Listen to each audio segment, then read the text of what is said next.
Hello, hello. We fin-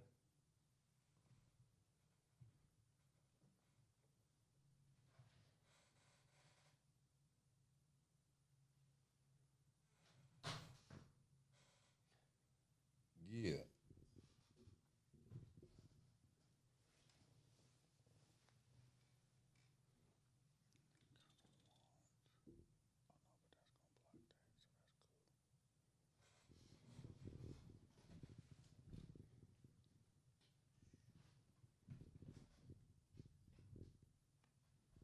Oh, and for the record, I'll talk about whatever. Yeah. Like I ain't know you.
Yeah, yeah.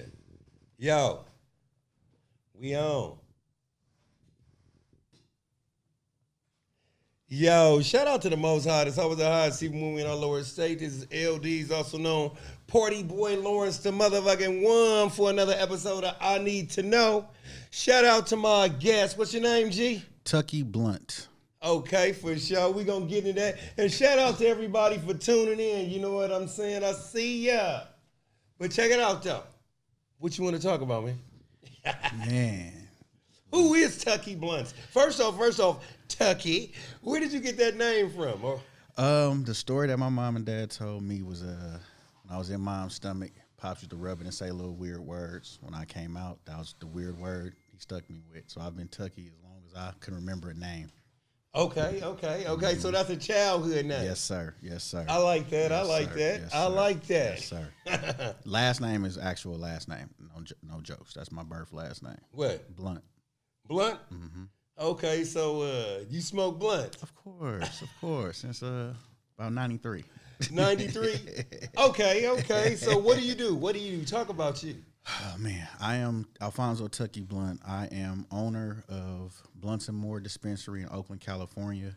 I am the first ex-felon for cannabis sales to now own a dispensary under Oakland's equity program. Okay, explain the equity program. All right, so the equity program is a program came on in about I want to say 2016.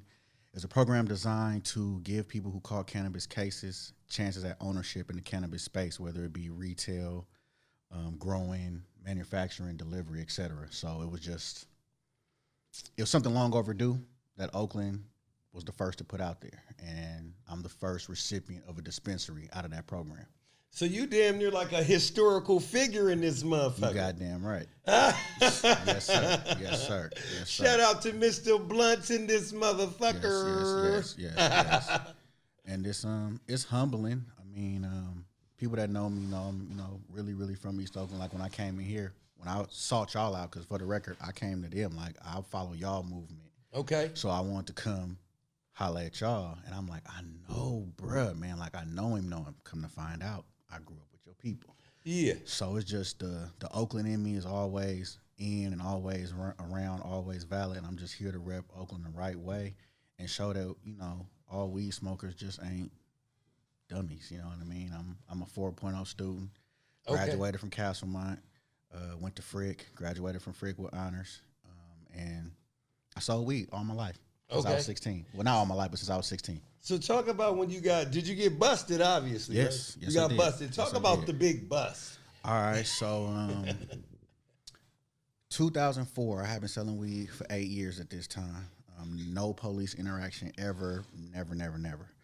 I had left the shooting range, me and my homeboy, and came back to 80th. That's my turf, 80th and Holly, but I'm not a turf boy. You only would catch me on a turf maybe about 2 years of my whole weed career. So I come back from the shooting range, pull up on the block. I had a gold LTD, deuces, clean as hell, white roof, paint, slap, everything. I put my pistol in the LTD and the little bit of weed I had. Luckily, I only had like 8 bags. And back then, I was selling hella weed cookies. I was a cookie man. So I had hella weed pastries, hella banana nut breads, carrot cake, all kind of shit in the car. You was doing that back then? Yeah. I was if anybody got weed pastries from 2001 on, they got them from me. Like Damn, that's crazy. Yeah. I'm like, facts. If anybody say otherwise, they're lying. Pulled up, bounced out, and I had a bucket on the turf. Matter of fact, you know Pug from 80th? Nah. You know Pug. We'll get to that. But Pug was like our local, hood bum or whatever. But that's my uncle, love him to death. R.I.P. Vern. I had a car that I had to bounce in my little bucket. So I'm finna go bounce in. I'm like, all right, cool. Fuck. Got my charger. Run to the LTD. 5-0 pull up. He say, hey, man, we heard a white over gold LTD got a gun and weed in it. I'm like, yeah, you lying. I don't know who told you that. They bounce out. It's Officer Wingate. Parkinson ended up coming up. Everybody know who Parkinson and Mignette is, so everybody know who they is. They be in the West. They in the West now, but they used to beat the East up. Okay. Big time. Okay. So they came through. Mind you, I'm under the radar. I'd never want to be a big time weed man. I just wanted to be a weed man. You know what I mean? That was never my goal to be the biggest nigga in Oakland. I sold a lot of my weed at places I worked. Okay. So that was cool with me. Bam, they pull up, they arrest me, whatever. He tell me if I give him some information, he'll let me go. Bam, it's cool. Nah, I ain't got nothing to tell you. Take me down. I bailed out the same night, kept on trucking. But I knew I got snitched on, but I didn't really know who. And it took me years to figure out who. I finally ended up finding out who. And it was like, oh, okay, that makes sense now as to why they said what they said when they pulled up on me. And they literally, I got arrested 2004 for possession of a firearm, possession of weed for sale. And I only had $80 worth of weed on me and caught a felony, 10 years of probation for that first case that I ever had in life. How long did you do? Like 30 days on your first? I bailed out the same night. I'm not jail material. That ain't my thing. I didn't sell weed to go to jail. I sold weed because it was a business. You know what I mean? I was getting people high. So I didn't feel I did nothing wrong. I got told on. So ain't no point in me sitting in here to fight a case. Mind you, the day I got arrested was a Thursday. I started working for Alameda County that following Monday. Okay. So, I had to bail out. You know what I'm saying? So I bailed out and kept on trucking. And shit, I mean, the rest is kind of like history. It's a good history, but kind of rest is history, bro. So what happened with the court probation? So the court probation, what I did with that, just because I knew my rights, I fought my case. I took the deal, but when I took the deal, I knew that once I paid off my restitution, this is information for all y'all. If you have a case, and unless it's federal, like dealing with the president, like robbing banks or some weird stuff. But if you have a case that you've paid off your restitution and have done your time for, you can get that sealed and expunged off your record. Mm-hmm. So I knew once I paid my restitution, the next step was get it sealed. I paid my restitution, got it sealed and off my record, and I kept on trucking down the road. Never looked back. Worked for the county, different counties, Alameda, Contra Costa, San Joaquin County. I worked for child support. I worked for welfare, on and off for a total of 13 years. So you a caseworker, kind of? I did all that. Casework, I did front desk. If you came to Eastmont Mall from 05 to 06, I was at the front desk. Oh, shit. That's a turf in itself. Yeah, shit. You talking about when real talk, bro, I would leave the turf, leave a job, pull up right to 80th, be right in front of Earn them house, and a couple of my coworkers who was knocks would be pulling up, coming to get their work. Hey, ain't my business. You a functional knock. That ain't what you do off work. Do your thing. So I've lived it. I've been in it, and I ain't just no Randolph. Just got a license in Oakland. Like I really went to jail in the same zip code my dispensary in. Okay. So that's some life changing shit, and I think it should be more people that have this feeling that I have. I really believe Blunts and More should franchise, and there should be a Blunts and More everywhere that have legal cannabis, and there should be an ex-felon running Blunts and More in that state. Okay. So that's what I'm on. So, do you have like people working for you? Yeah. We have a staff. I can't say how many, but we have a staff upwards between 20 and 35. We employ people that stay within like 10 miles of the store. We don't have everybody's local, family vibe, good solid team. I'm employing people. Like it's like, bro, real talk. I'll literally pull up to the store, back in my little stall, and just watch the trap. Like I have a legal trap. Like I really have people that I employ to sell weed for me, bro. Okay, this is what I want to know.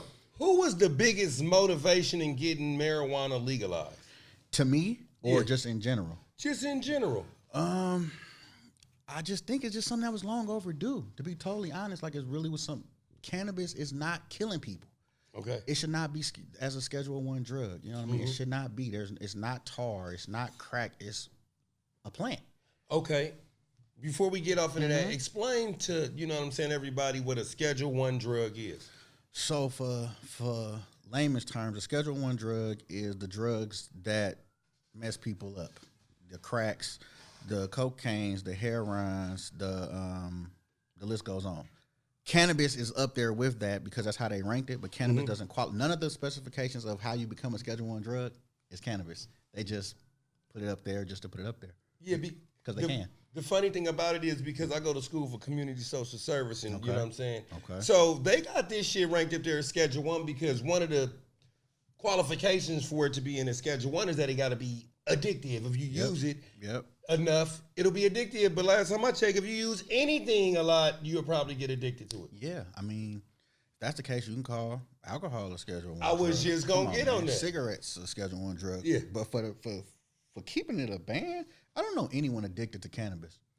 I know people that like cannabis. I know people that need it for certain ailments, this, that, and the other. But I personally haven't met anyone that was addicted to cannabis.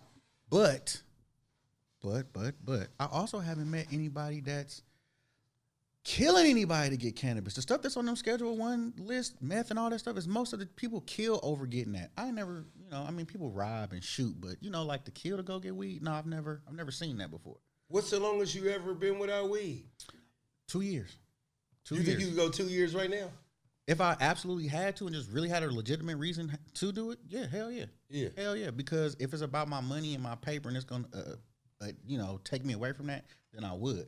But if there's a way where I wouldn't have to and I can have some hot pee on my side or something, then, I'm cool. But, So I want to know this. Now that weed is being legalized and stuff like that, and I know that shit, man, the confetti came down in your mind as soon as that was. How quick did you get your own business? Like, what was the steps and procedures? So it for with us, just a little quick backstory. The way I found out about the equity program, 2017, I got a phone call from Mike Marshall. Mike Marshall is the voice of I Got Five, on like the one that actually sings I Got Five. Yeah. Homie of mine. Of course, Yuck and Numb is homies, but that particular person called me and was like, hey, some sisters out of Atlanta. They need someone who caught a case in Oakland for weed. You ever caught a case? I'm like, yeah, why? He told me about the program. I looked it up on my computer. I was like, all right, it's legit. Mind you, he knows prior to this, I graduated from Oaksterdam, the weed college, in 2008. That's the one that used to be downtown. Is that the cookie store? That's the cookie store now. Yes. Okay. Yes. So I went to there. I was in their third, maybe second class in Oakland. And everybody, I had people laugh at me. They're like, you going to a weed school? I'm like, yeah. I'm like, this is what I want. This has always been a business to me. At 19, I wanted to open a dispensary. So we got with the people, my partner Brittany, got with her and her mom, did the application, submitted the application. 66 applicants made it through the submitted the application. 36 made it through. Out of them 36, you had to take a bingo ball, throw it in the chamber, they roll it around, and if they picked your ball, you lost. The last 4 balls out of that 36 that was in the chamber won a license. I put our ball in third, and we was one of the last four still in there. So the destiny of us winning it, that had to be destiny. We win it, and then once you win it, you go on a time limit to find a location and to get money to open your spot. There was no money available. You had to basically sign over with sharks. So we had a couple bad deals set in front of us that was trash. We ended up finding a good deal that worked. Sign over with sharks. Explain that. Okay, so the equity program, great program, love it to death. Shout out to Desley Brooks for starting the program, getting it going. But when they gave all these people licenses for different things in the space, there was supposed to be education that came along with that. And I say the main thing the equity program needs is education and funding. You can't give a multi-million-dollar license to a person who has no business savvy, no background of ever handling real money, et cetera, because they're going to have to go sign with people who are going to devalue them to their cause to boost them up. Perfect example, they have something called incubation in Oakland. You basically can take a ex-felon, partner with them, say you're going to give them space, and then you giving them space allows you, the company, to move up the ladder to get licensing. Those people who are being incubated in most cases aren't getting paid. So it kind of like set up a reverse war on drugs kind of sort of for the people who got the license, and now you got to find money. Where are you going to find money to open up a $3 million space?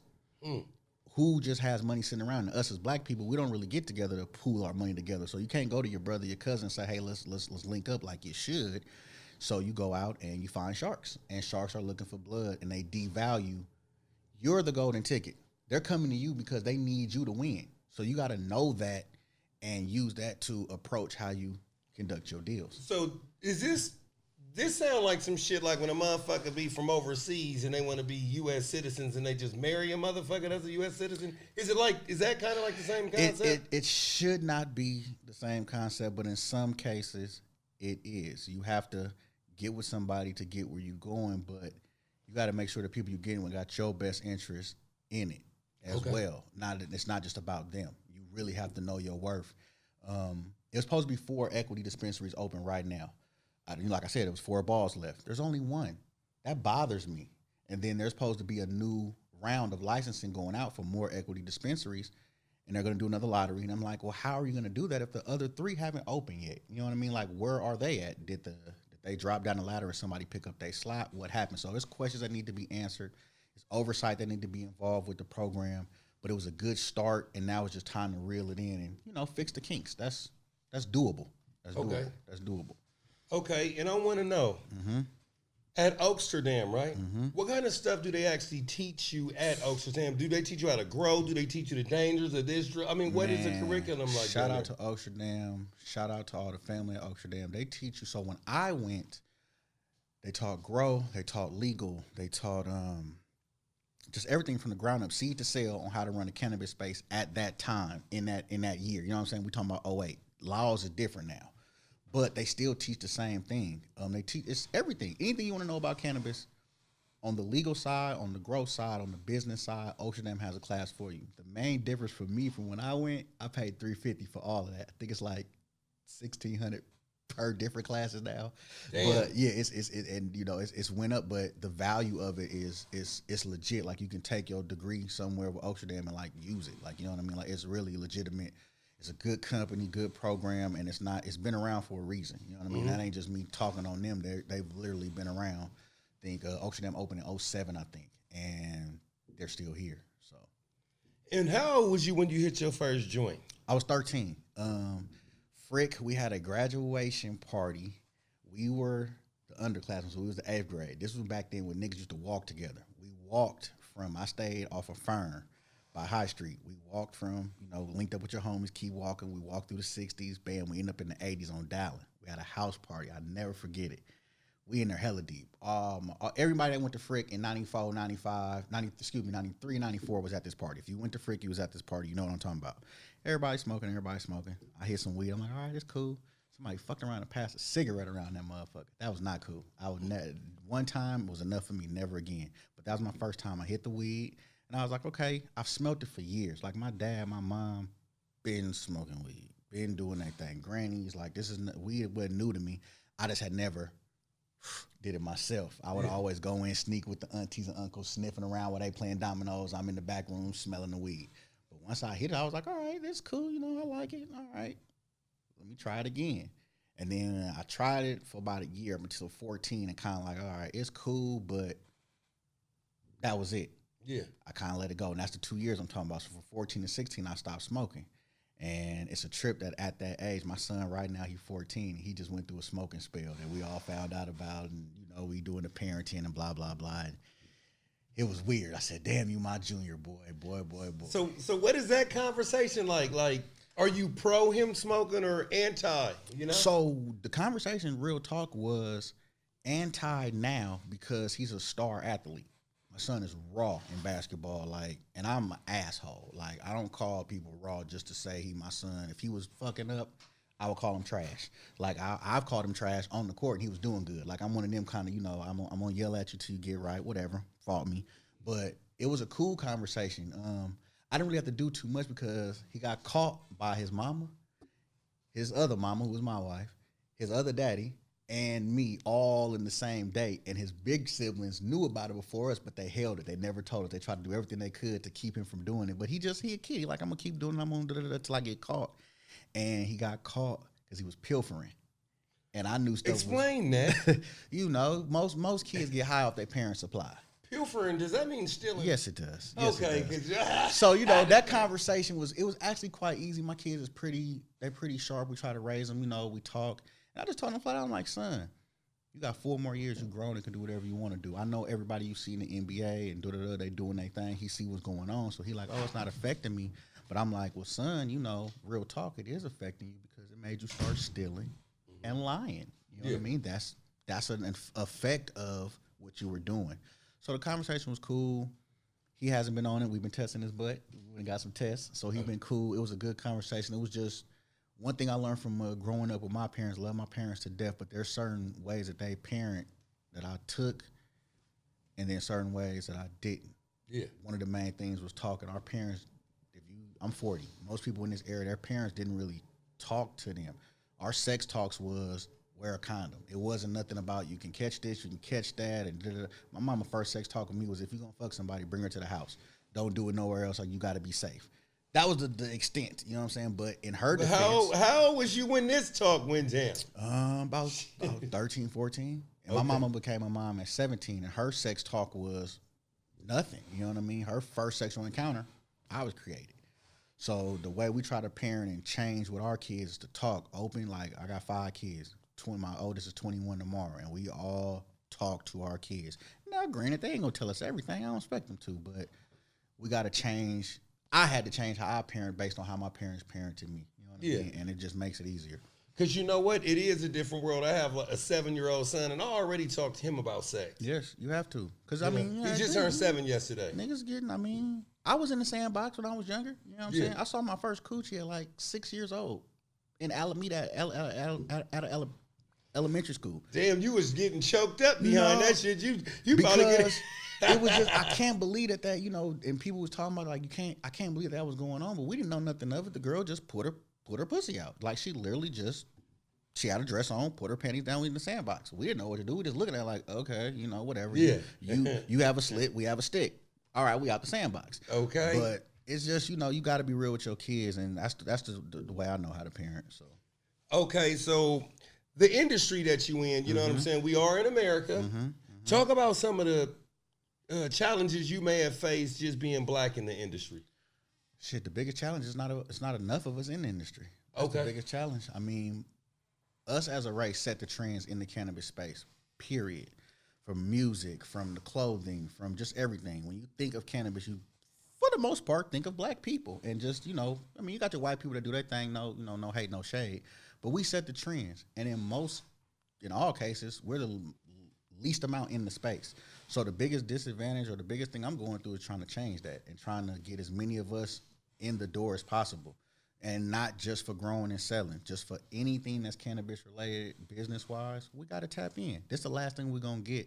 Can't get liquor, can't get cigarettes. If we can all tap in some form, shape, form, or fashion in the cannabis space as black people and pool all our money together, man, we'll set up our kids. But we got to be on that same mind frame. Everybody not on that. And do you know, we're the first place in the world that had legalized weed? Is it true it was Amsterdam? I don't, so people could tap in and correct me if I'm wrong, but if I'm not mistaken, cannabis isn't quote unquote legal in Amsterdam. Like you can go into the coffee shops and do your thing, but you can't fly out of there with nothing. You can't fly in there with nothing. But as far as like the first place that made it legal, like how, you know, the recreational stuff was Denver. Denver was the first place that made to where you can have recreational and medicinal, and it'd be actually like legal, tax, tracked, blah, blah, blah. They started that was Denver. Denver did it first. Okay. Mm-hmm. Have you ever smoked a joint that was no good? Fuck yeah. I'm talking on like you felt like it was laced with something. Oh, no. So I'm extremely picky. I never in my life, the first joint I ever smoked was the only one that somebody rolled for me. Ever since then, I roll my own shit. Now they have pre-rolls now. Those are legal. Those are legit. So I can buy them with confidence and say, okay, I can smoke them. But I don't really believe in smoking somebody else roll. So no, I ain't never been laced like that.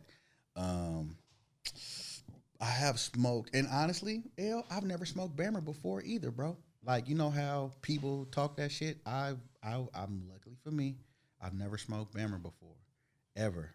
I've had red fence weed. Was that laced? That might have been laced. So I might have had some laced weed before, but it didn't do nothing to me. Yeah, that's crazy. That's crazy. So besides I Got 5 on it, what is your favorite weed song? Ooh, that's a good question. Favorite weed song? Because I assume I Got 5 on it is your favorite weed song, right? I Got 5 on a remix. Yeah, is my favorite weed song. But if I just had to pick a weed song besides that one, 80 Ounces. 80 Ounces? By Richie Rich. Oh. Did that come out like in 94 or something? That was on, I want to say Half Thing. Gotcha, I know what that is. That was on Half Thing. Smoking and drinking. That is it. But won't kick in. Oh yeah. That one. I know exactly what that is. You know what's crazy about weed and rap? Tell me.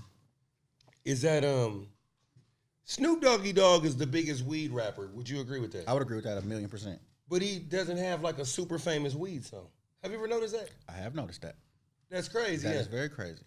And I guess it's just he raps about it in his music, but he's just never really he's never done that. And that's a trip you said that I've thought about that before, but not in that context. That's pretty deep. Because Gin and Juice is all drink.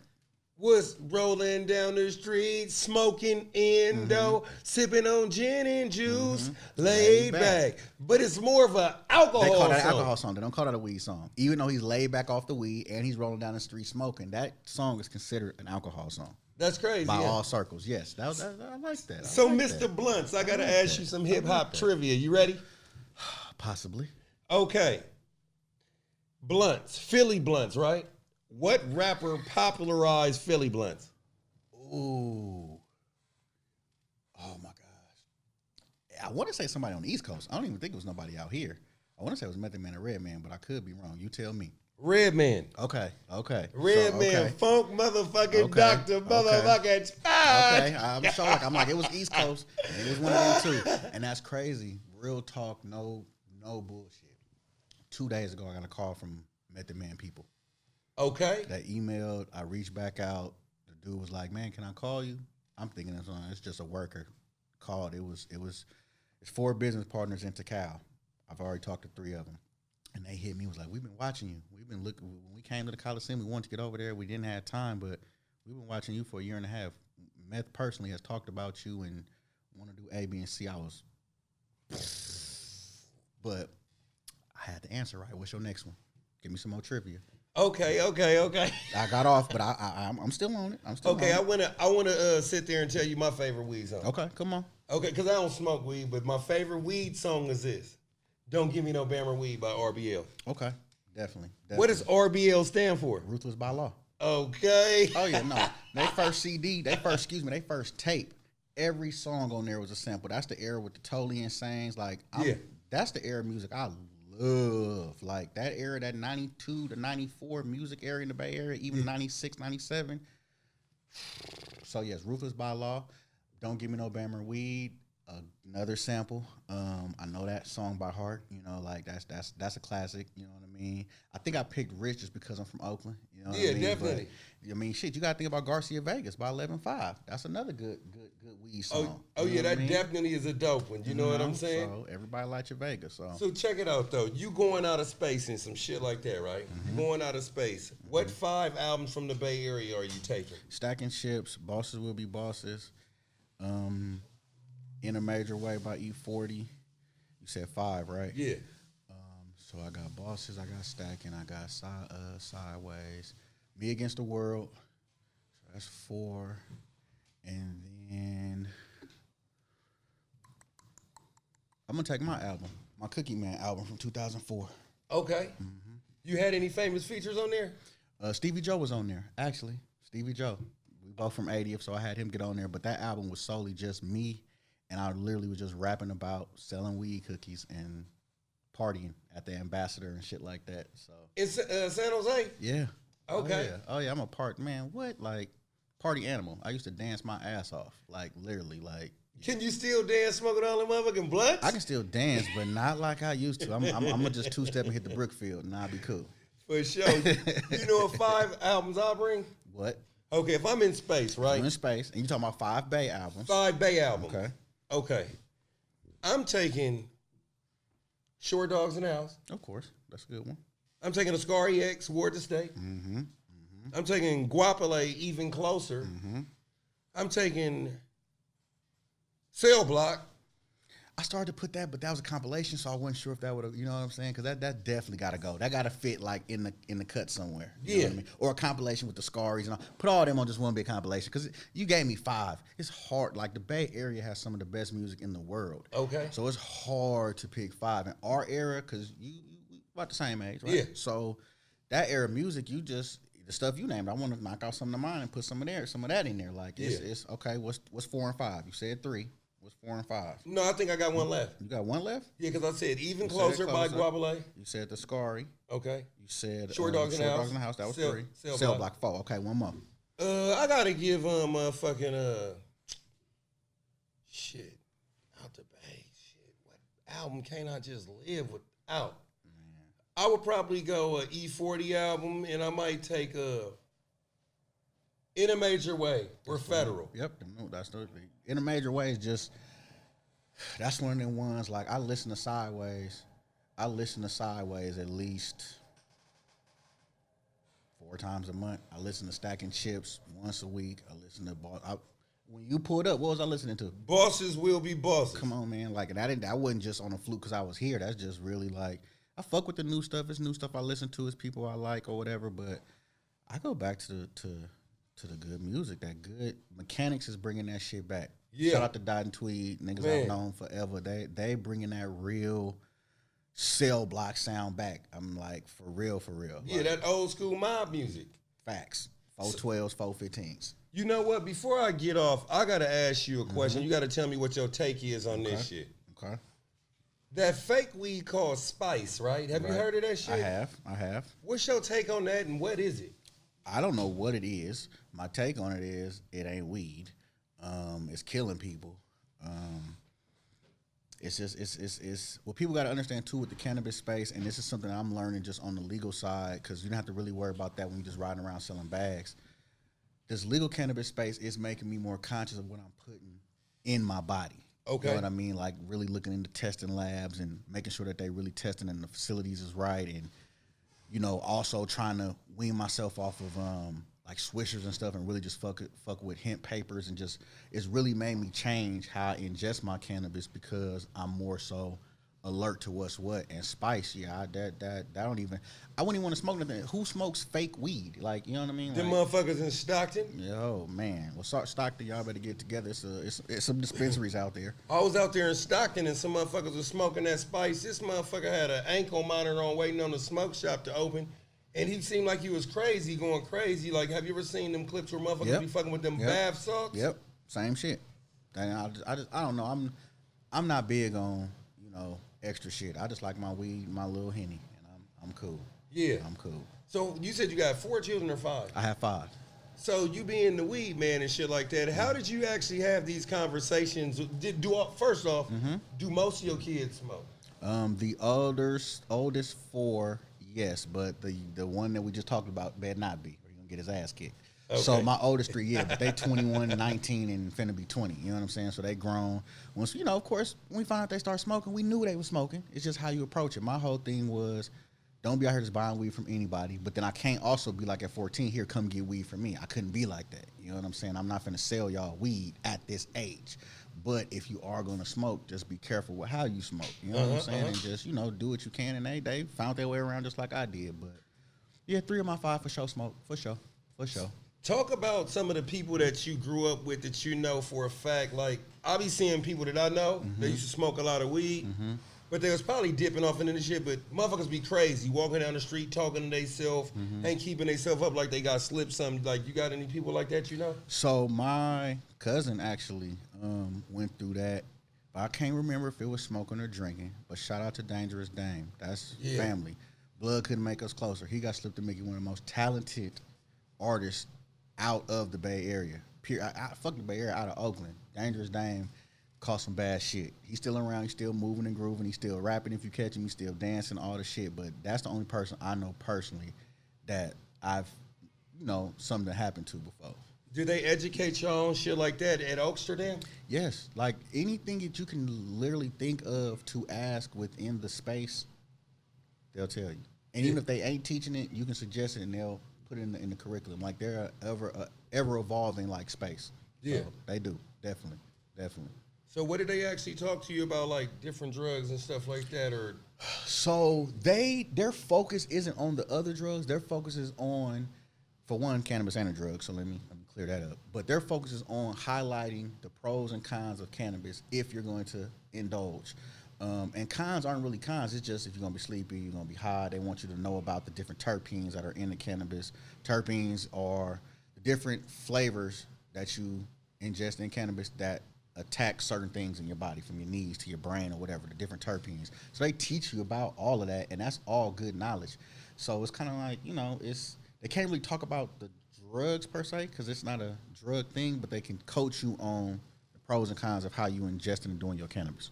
Okay, and is it true different strands of weed do different things? Yeah, definitely. I mean, it's us. It used to be just straight indica sativa. Now everything is always a hybrid. When you say it used to be, like, what date are you talking about? Like the beginning of man? When yeah. It was beginning of man. I'm sure it was just sativa. They wasn't making no sleepy weed. So it was just everything. I'm sure it was a sativa. But as time went on, people didn't want to just be awake off of cannabis. They wanted to, you know, wind down. So that's when the indicas, I'm sure, came aboard. And then now everything is a hybrid. Most of these times, I like mixing my weed. So I like to have 3 different weeds in one joint.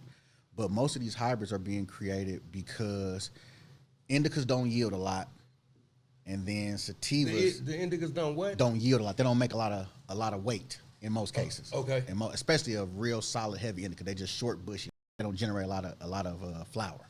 So people cross them so that they can get more flower out of it. But you got to cross it right to make sure, you know, it offset right. So everything is pretty much hybrid. Now, I don't even ask if it's indica or sativa now, unless it's a specific strain. If I hear silver or if I hear haze, I'll notice that's sativa. But everything now is a hybrid. Everything's a cake or a gelato or you know, it's what it is. One time I went to go hang out with the brothers in the Nation of Islam, you know what I'm saying, one Sunday, and the minister got up there and said that there's something in the weed that's dropping men, creating more estrogen, making motherfuckers feminized. What you got to say about that? I had never heard that.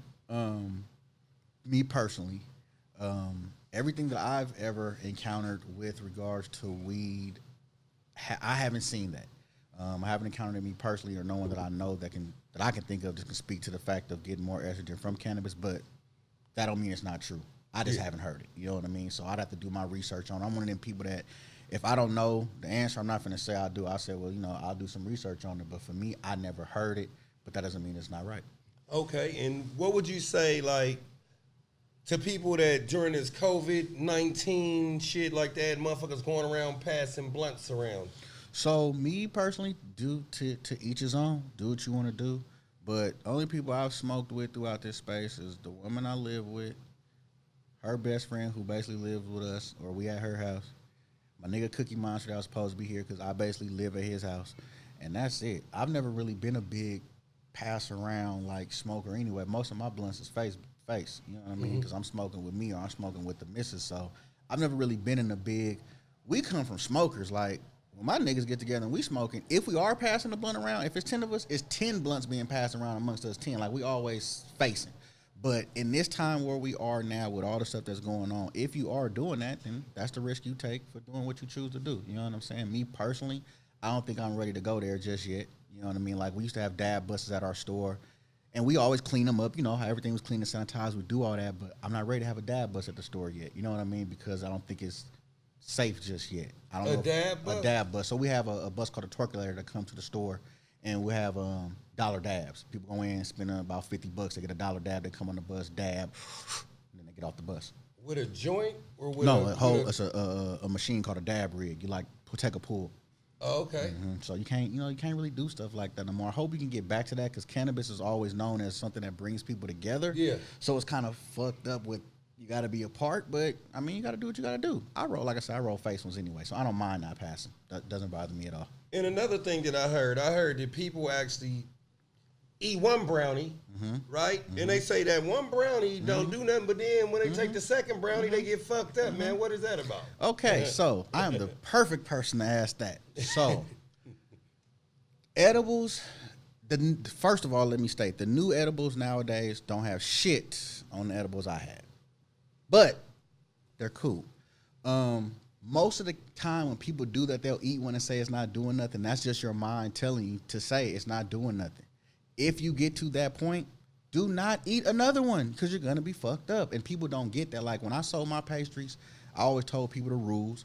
I let them know how much to eat. I would even cut it for you or put lines and incisions in it to tell you how much to eat. True story, because this is I have plenty of these, but true story. My cousin ate some carrot cake. The people, she was at the house. Carrot cake. I used to sell carrot cake, banana nut bread, chocolate chip cookies, oatmeal raisin, banana whatever you could think of, I was selling it.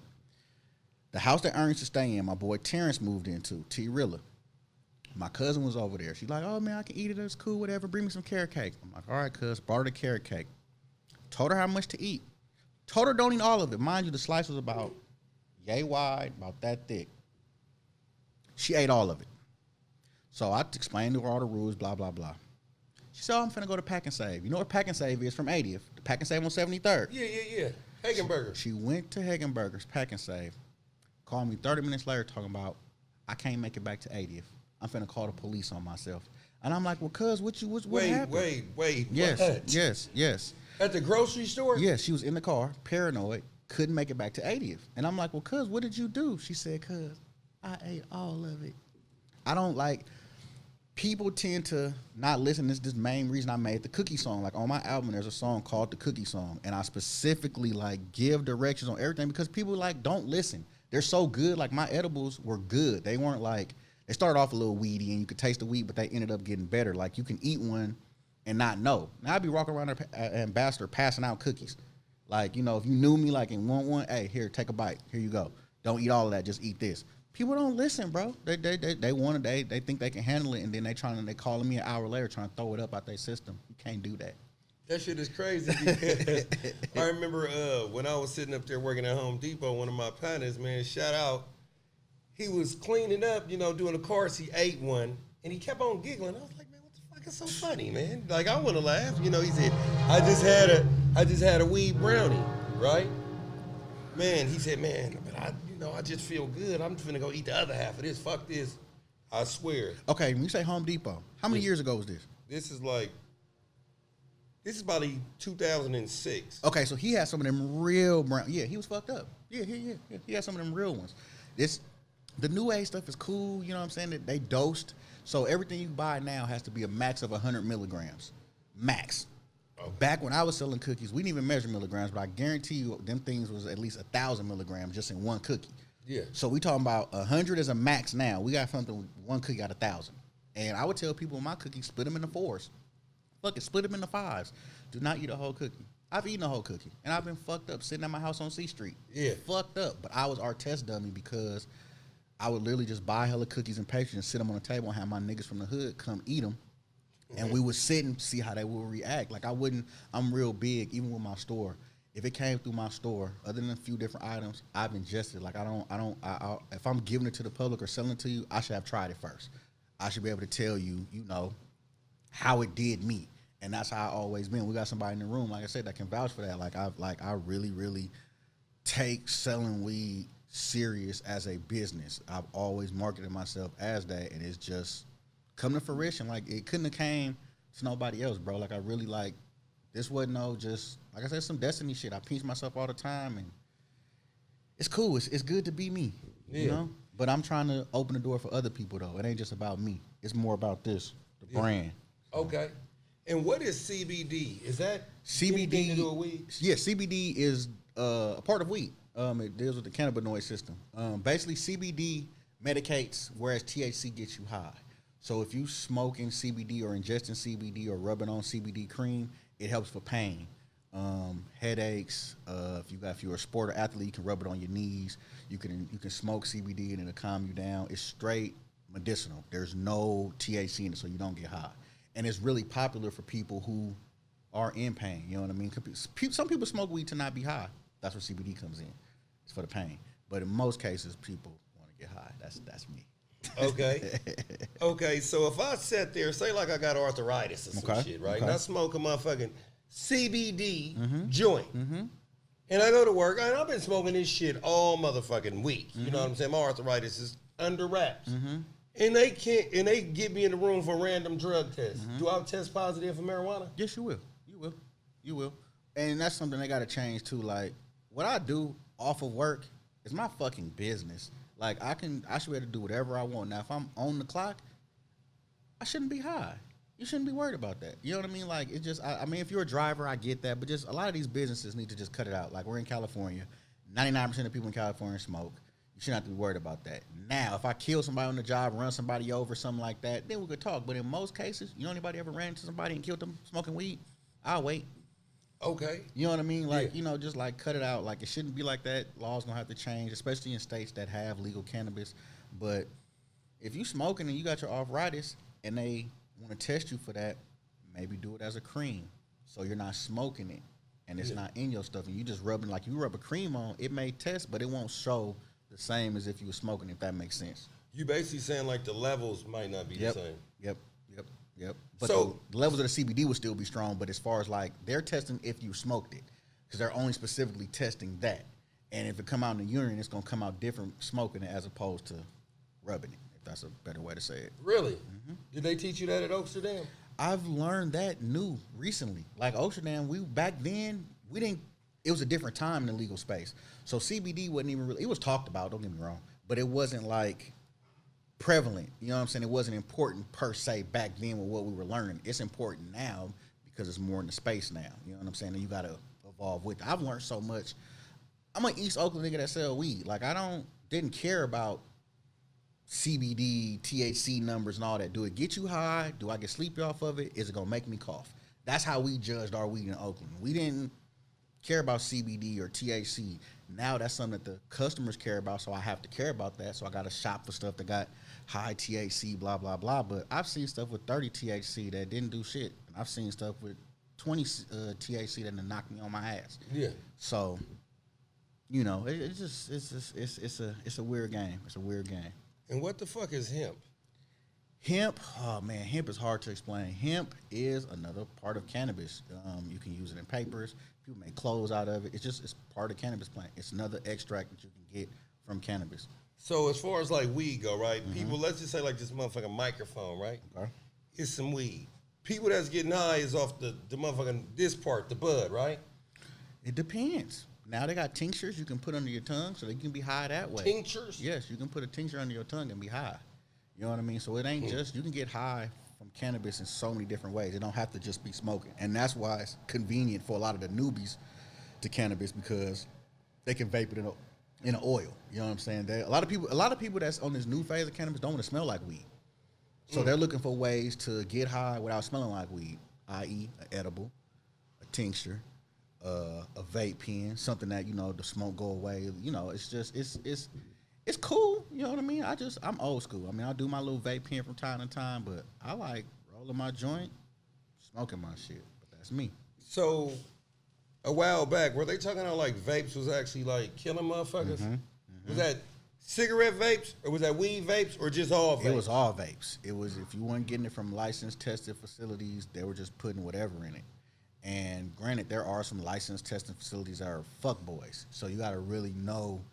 Shout out to Be Legit. He taught me about how to find the real testing facilities, and read. It's just kind of like Yelping. Like, you got to really read these people reviews and see what's going on and what's going into stuff. One of our good companies we fuck with had to get shut down because they was doing the bad vape shit. So it's just like I said, I've become real conscious of what I intake now on the legal side, because I've grown weed, all the shit. So there's certain stuff I wasn't worried about that I'm worried about now. It's different. It's different. Okay. And do you remember when Snoop Doggy Dogg said this? Keep the motherfucking blunts in your pocket, Lord. Doggy Dogg is all about the zigzag smoke. Mm-hmm. Do you remember that? Mm-hmm. Mm-hmm. What do you think he meant by that? He meant by it because, from what I take from it, he old school wanted to just smoke papers. I don't know if he had any, and I don't know, but I don't know if it had anything to do with him knowing that papers is the most natural way. I don't know. But from what I took from the song was, I'm OG, I don't want them papers. I mean, I don't want them blunts or whatever. I want the joints. And honestly, the truth, that's what I've been on. Yeah. Once I got a roller, because I can't roll joints. I've never been able to. I can roll everything else. I've never been able to. Papers, I tear them up. I got a roller now. Best thing going. I done had 3 already. I done broke 2 of them because I roll so much now. I can just pop them out there, roll themselves. But it's the best way to smoke. Unless you got a hemp paper, the papers is the way. Like, I still fuck with my diamond swishers, but get off them if you can. Well, you know what? Back to Snoop. Want me to tell you what he meant? Please. That was the East Coast diss.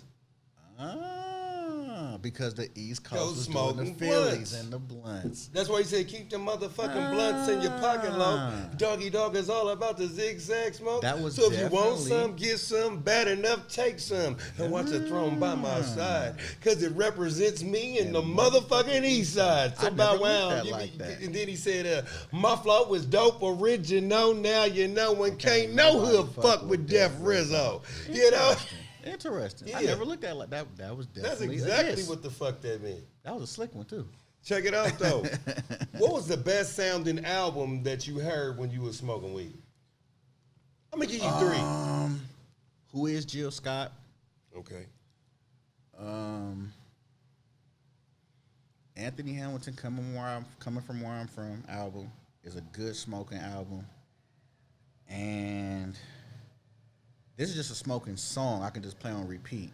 Like an album, like any album. This particular one ain't even an album. I just want to hear this song. I'd Rather Be With You, Parliament Funkadelic. Okay. You just let that play. Those, if I can back to back and I was just riding, Who is Jill Scott, Anthony Hamilton, Coming From Where I'm From, and then I'd Rather Be With You, just to top it off and play that like 4 times in a row. Good smoke session.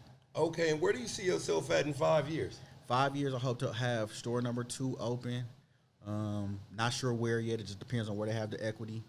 I also look to be networking more with other companies because I'm not just locked into blunts no more. My goal is to be a consultant for other companies, to be like an equity liaison because I'm the first. So you can't tell me I don't have the credentials.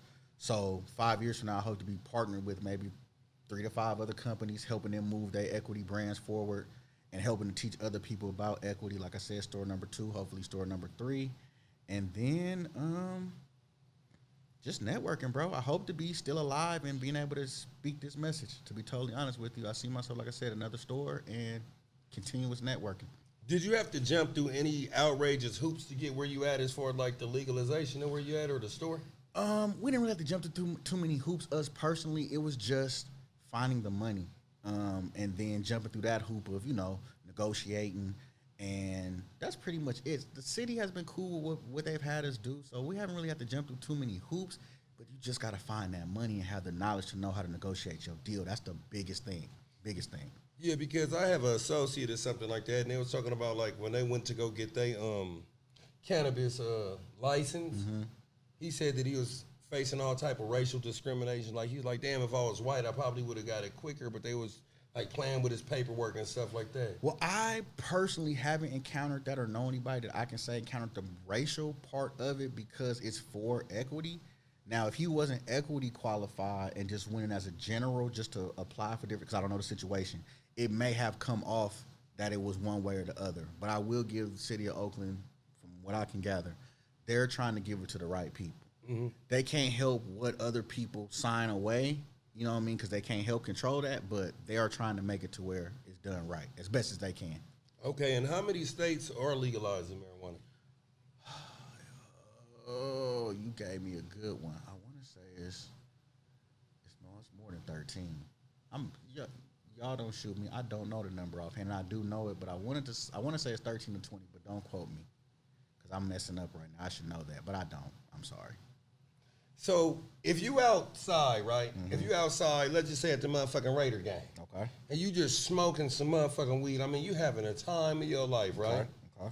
And you got a big bag in your pocket. Okay. A big bag, let's just say like an ounce of weed. You know what I'm saying? Okay. Can you go to jail in any instance?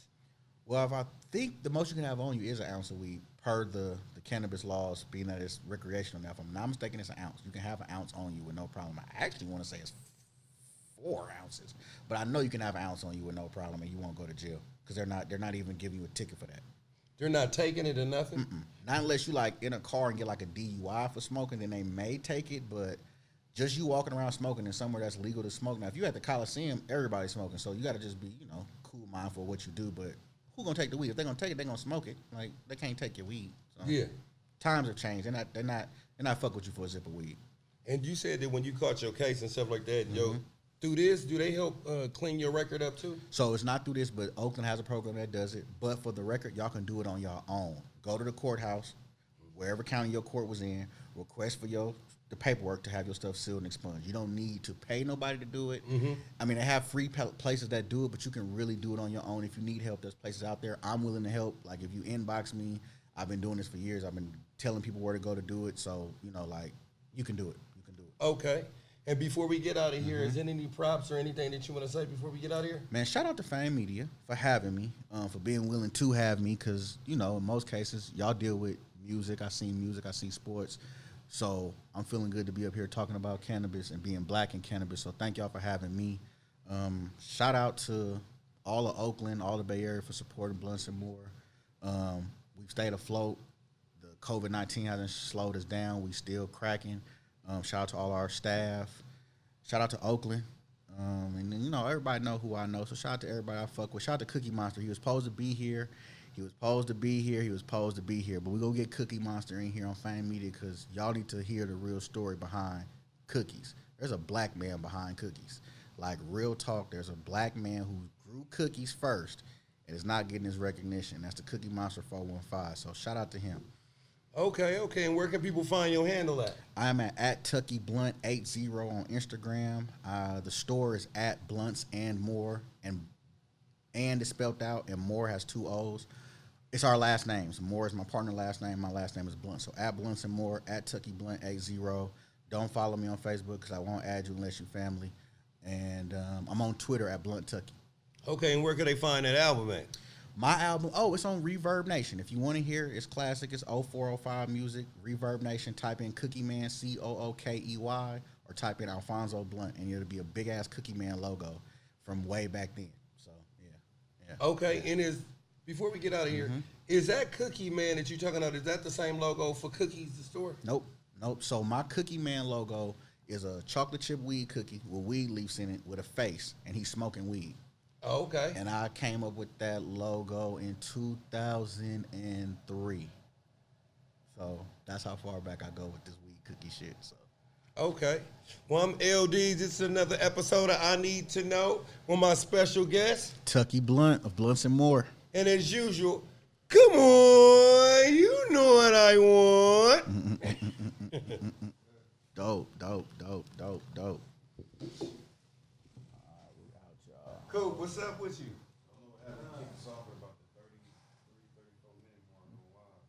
Mine was on. I don't know why we didn't do it. Did you ever restart yours from when you was on live earlier? Okay. Well, I saved mine to my phone. Share IGTV. No, it's Gucci. Let me get out of here. All right, down. All right, cool. Thank y'all. For sure. Yeah. What's up, hey, Miggity? I said, what's up, hey, Miggity?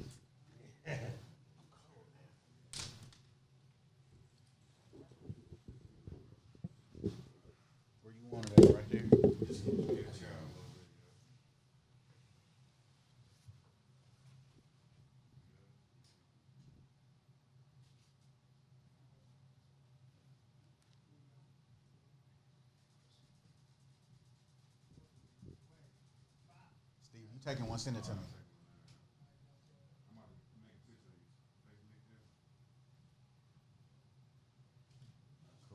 Cool, man. All good, man. This was dope. Thanks for pulling up, bro. Nah, man, thank y'all for having me. Like, I come back just to hang out with y'all. Like, I like shit like this. So Yeah, I don't be doing shit. I'm fucking with it. What's up, man? Y'all, I got your number. What's up, hey, Mickey? I see you, man. What you doing with that on your head, though? Ah! What's your name, G? E? Oh, yeah, for sure. I'm L, man. Yeah, I'm L. You want a bag of chips, brother? Hey, you know, I never turn down chips. I remember back in the day, if you had a bag of Cheez-Its, nigga, you was rich. Back when Cheez-Its was the shit. Right. Still is, huh? Back in the day, Do you do cheese crack? What's better, cheese crackers or cheese and crackers?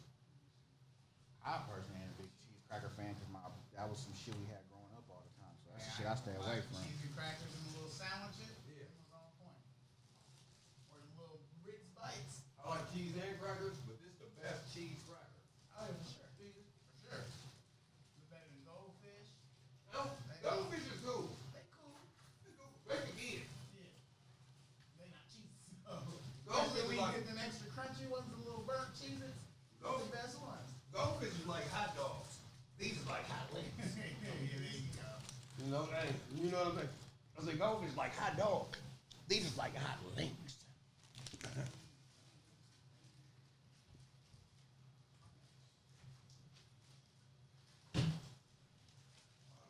Hey yo, Amo. How much about a woman do you think that you need to know before you choose to really say she's your woman?